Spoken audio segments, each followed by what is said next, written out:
As Warren Buffett's tenure at Berkshire Hathaway nears its end, a series of significant changes within the company's executive ranks are unfolding, signaling a shift toward more conventional corporate structures. The latest development involves Todd Combs leaving to join J.P. Morgan Chase as head of their Strategic Investment Group for a new initiative aimed at enhancing growth and manufacturing within the United States.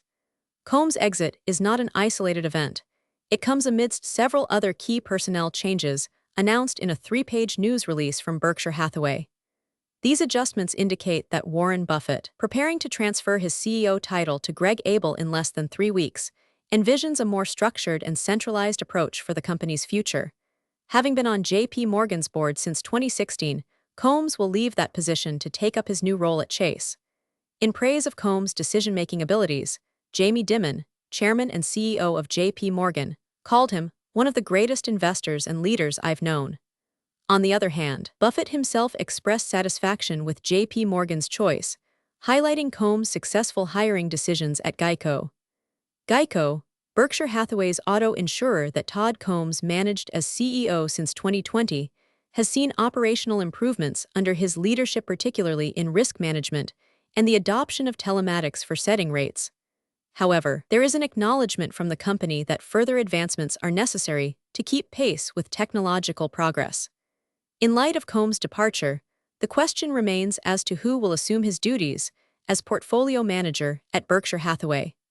While Greg Abel has taken on a more active role in managing non-insurance companies, and there is speculation that he may take over more responsibilities, it remains uncertain how much of Combs' previous roles will be directly handed to the other portfolio manager, Ted Weschler, or whether new hires might fill these positions. The move away from Berkshire Hathaway's historically decentralized Berkshire Way is evident in Abel's increased management oversight and the appointment of Adam Johnson as president of consumer products, service and retailing businesses of Berkshire Hathaway. These actions represent a more traditional corporate structure that contrasts with Buffett's hands-off approach during his tenure. Additionally, Berkshire is appointing its first general counsel in Michael O'Sullivan, who has previously served at Snap Inc., signaling another step towards conventionalizing the company's governance. Another nod to a more traditional transition comes with CFO Mark Hamburg's impending retirement and his successor being appointed from within Berkshire Hathaway Energy. Investors are now questioning what these changes mean for Berkshire Hathaway, which has seen its shares fall almost 1% this week, but remain down more than 7% since May, just before Buffett's announcement of his resignation as CEO at year-end. These shifts mark a period of transition and potential recalibration for the company that stands as a testament to Berkshire Hathaway's capacity for evolution under new leadership while honoring its storied legacy. The appointment of Abel, with his extensive experience in managing non-insurance companies, has fueled investor speculation about how much responsibility he may assume from Buffett. Uncertainty lingers over whether Ted Weschler will inherit most of Combs' previous roles, or if new talent would be brought in to fill these positions, marking a shift towards diversification and internal growth within the company hierarchy. Buffett's resignation as CEO has catalyzed a strategic pivot from Berkshire Hathaway's historically decentralized Berkshire Way, a philosophy characterized by limited central management interference, allowing subsidiaries to operate with considerable autonomy under the overarching guidance of Buffett. In contrast, Abel is exercising increased management oversight across the conglomerate's diverse portfolio, marking a significant change in corporate governance philosophy and operational structure. The introduction of Adam Johnson as president of consumer products, service, and retailing businesses further underscores this trend towards centralization within Berkshire Hathaway's operations. Under his leadership, these consumer-facing divisions are expected to benefit from a more unified strategic vision and potentially greater efficiency in management practices, contrasting with the historically decentralized approach that empowered individual subsidiaries to make autonomous decisions. Another significant marker of Berkshire Hathaway's progressive shift towards conventional corporate governance is seen in the appointment of Michael O'Sullivan as its first general counsel.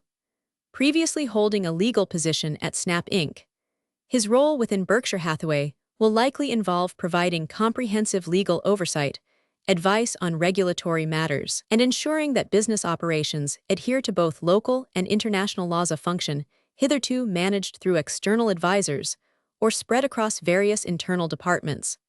In tandem with these changes, the company is also preparing for a transition in its financial leadership.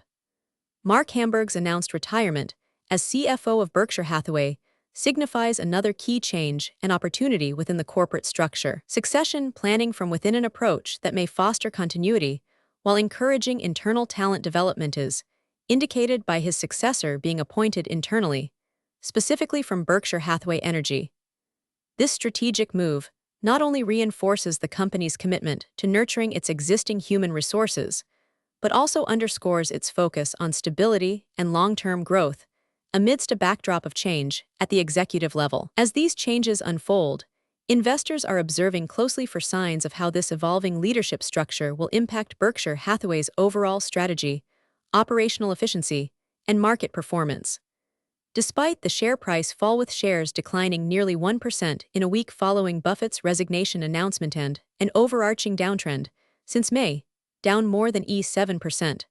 Prior to his departure announcement, Berkshire Hathaway's ability to navigate through this period of transition and potential recalibration remains rooted in its capacity for evolution under new leadership.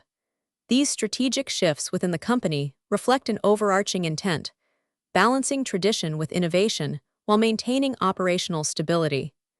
As Berkshire Hathaway navigates these changes, it continues to stand as a testament to the conglomerate's ability to adapt and evolve a legacy of resilience that is likely to shape its future trajectory in an increasingly dynamic business landscape.